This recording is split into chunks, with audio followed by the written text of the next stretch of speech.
Family and fellow soldiers, I'm the Professor, and this is the Moment of Truth. When it comes to disasters and perfect storms, the factor that leads to calamity is usually one that was right in front of everyone's face, but nobody was really paying that much attention to it. It always seems to be the one thing that people weren't looking for. Now, when it comes to this election season, probably the worst kept secret in town is that black women are really not that enthused at the prospect of voting for Kamala Harris. But you wouldn't know it by the way the white media talks about it. And the younger you go, the lower her support becomes. As I've said, what's happening here is not so much a gender divide as it is a generational divide.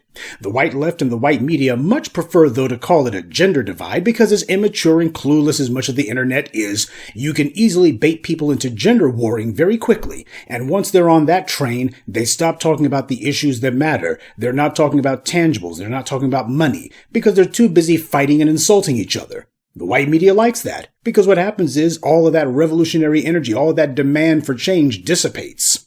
They don't want to talk about the generational issue, because this represents an existential crisis, at least for one of the political parties. What it means is that a major political realignment is an inevitability. And if you have a system that's supposed to be operating based on being a stable con game, the last thing you want is a realignment, period. Now, when it comes to this generational divide, the boomers have been taken well care of, but the Gen Xers and millennials have not.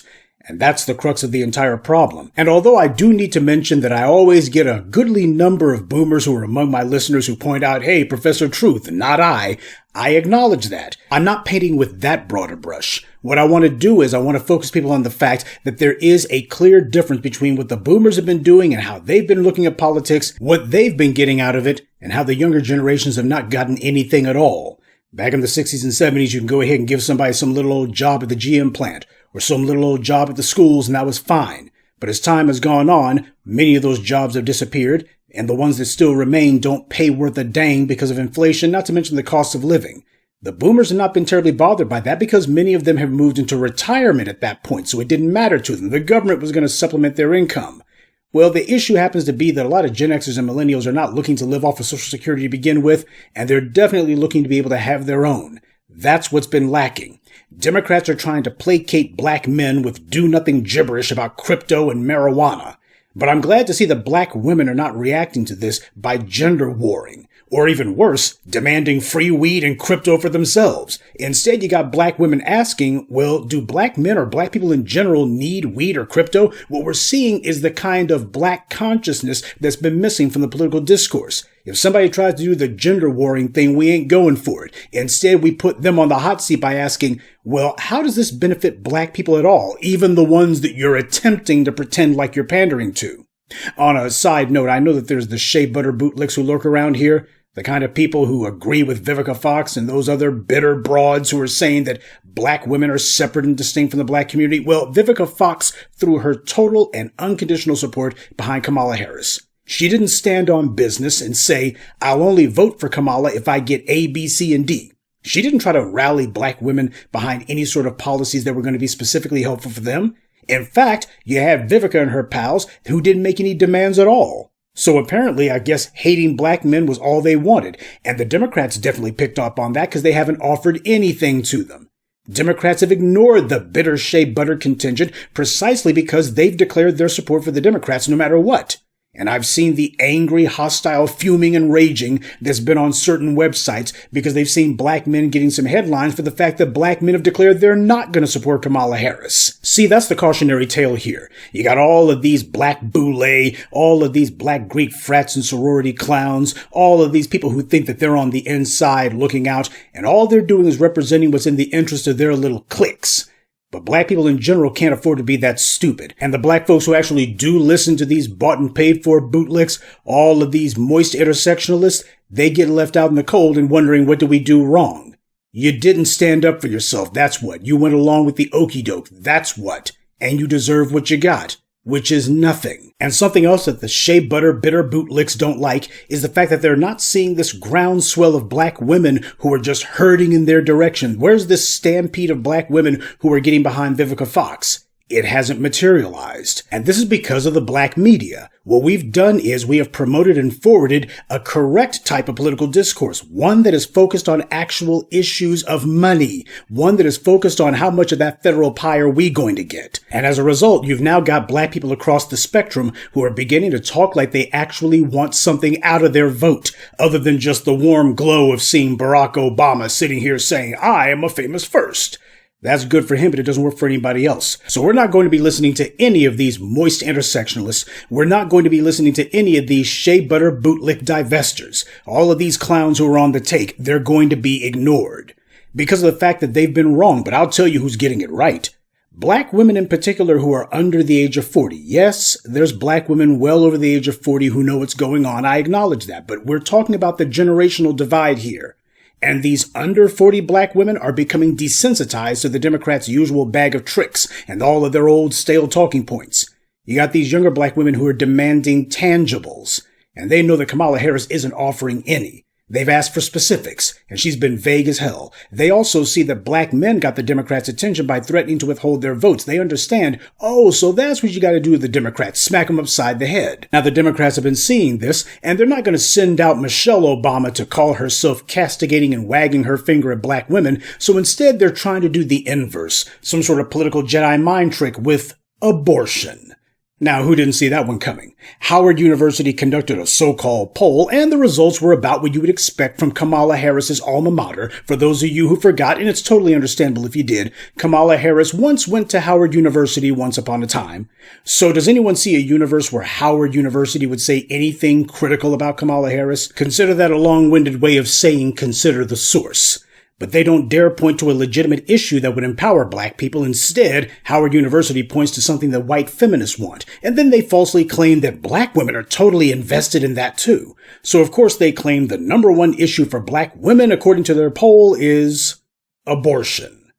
Apparently, according to Howard University, black women think the economy's just fine, that their bank account and their economics and financial opportunities and prospects are excellent right now. And apparently Howard University thinks black women believe that the only thing that they really should be worried about is making sure that they don't have any black babies. Yeah, you got yourself a great job, great career under Kamala Harris. Everything's coming up roses. Why ruin it with a child or a family? Is that where black women are at? Of course not.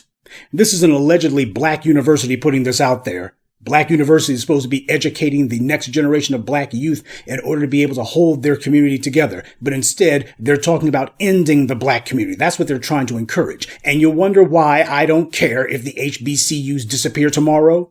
This is why both Democrats and Republicans are pledging to give more money to HBCUs. That's something that Kamala Harris and Donald Trump are actually on the same page about. They both claim to be at odds on so many issues, but when it comes to financially propping up these desiccated, hollowed out shill factories, both political parties are in complete agreement. That lets you know everything you need to know about the HBCUs and what they've degenerated into. Mouthpieces for white power. Anti-black factories, that's all they are.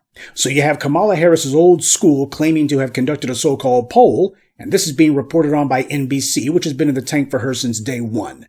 But the numbers don't lie. The white media does. The same downward trend that's been seen among black male voters is also happening among black women too. Now, the slope may not be quite as steep, but it's still there. I've told you for many years, white power believes in trying to get out in front of an issue while it's still small.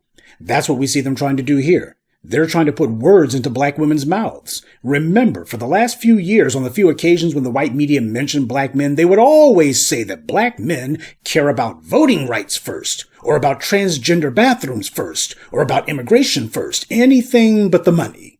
However, their lies failed to take root. Black men didn't change what we said. We didn't fall for the okie doke. And now, at long last, the white media is forced to admit what black men have been saying all along. It's the money, stupid. They attempted to ignore black men back into obedience and complicity, but it didn't work. Black men weren't looking for white media validation. See, that's how the white media operates. That's how they conjure magic.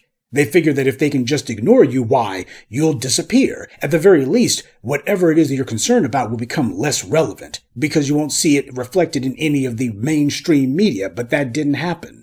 Increasingly, we're seeing black women also doing the same as black men. Black folks across the board, especially the under 50s, they are waking up to the scam. As a black electorate, we have to speak with one voice on the issues that are in our interest. Don't let them do that gender divide crap. That's what they did in the 60s. It worked then. But we can't go falling for that twice. Anytime they come up to black people, the issue must be the money, full stop. It can't be abortion or immigration or anything else. Elections are about who gets what.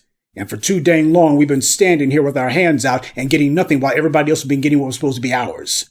Now, typically there's some sort of October surprise that happens during these elections, but there wasn't one for the 2020 election, and there's not going to be one for this election cycle either because the Democrats have already thrown their best at Trump 8 years ago, and with all the lawsuits that they've been waging against him, they're throwing everything at the wall to see what sticks. So there won't be any shocking scandal that comes up the next few days between now and the election. No out-of-the-blue accusations or sudden disasters to help trip the orange man up. The only way Kamala Harris can win is to do it herself. So I think that no matter how rosy a picture the white left and their bootlick mouthpieces try to paint, come election day, black women are going to show everyone that they're also through with voting for nothing. NBC can bring out all of the bought and paid for polls that they want, and they always make sure that there's some career Democrat operatives who say, oh yes, this is exactly what black women want. This is exactly what black women are concerned about. You got a whole bunch of people who are on the take. And the white media goes ahead and puts a microphone in front of each of them. And they say exactly what they're supposed to say. That's how white media works. They create a closed loop for their narrative. This way the truth never gets in. Only a brain-dead shill for the DNC would deny the trend that's formed. And speaking of which... It's not loans for black men. It's loans for anyone. No, it isn't. No, it isn't. She was telling you this will be effective for you, too. For a you policy also. that I had already put out a week ago. Actually, a month ago, that these entrepreneurial loans will be beneficial to you. Just like I tell black folks, it is a black policy. Social Security is a black policy. Medicare is a black policy. It is effective, and it impacts your community as much as anyone else's community. Right, so everyone. It is not identity politics. It's actually American policy. Now, you know I had to throw this in here. For the shills and plants and the boomers in denial, Kamala Harris did not offer a plan for black men. As we've been telling you, it was just snippets from her own campaign's general platform that she cynically put the words black men in front of. You heard it for yourself. You got Scott Jennings, who used to work for W, by the way, and he's doing the usual stupid, phony white grievance crap. And you see how he got embarrassed because Wendell Pierce admitted what we've been saying all along. This Democrat policy from Kamala Harris is not a policy for black people. Wendell admitted it, just like Kamala did during her pathetic word salad about how she was against reparations. So I'm not going to sit here and say I'm going to do something that's only going to benefit black people. No, because whatever benefits that black family will benefit that community and society as a whole and the country, right?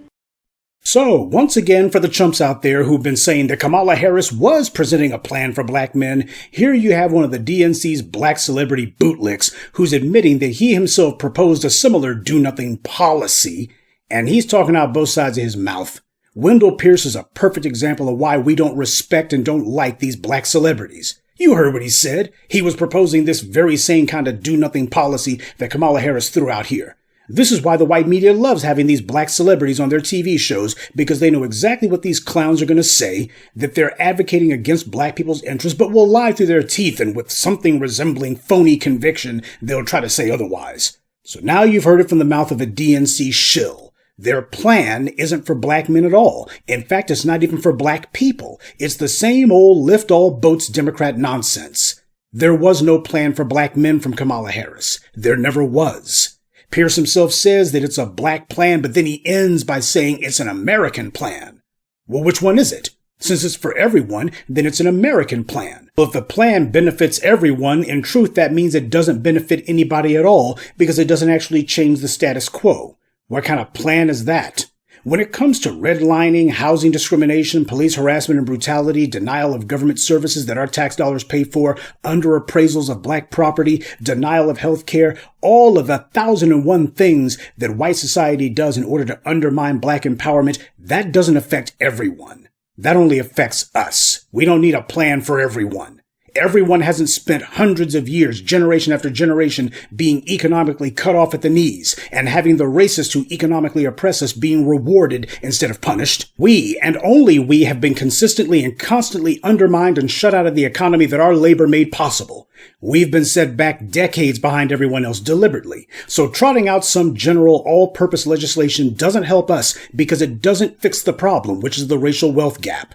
Allowing black people to be discriminated against every single day in every single arena of society is a deliberate, intentional policy. And we know it's intentional because there's no mandatory mechanism or policy for redressing and fixing the harms done to us.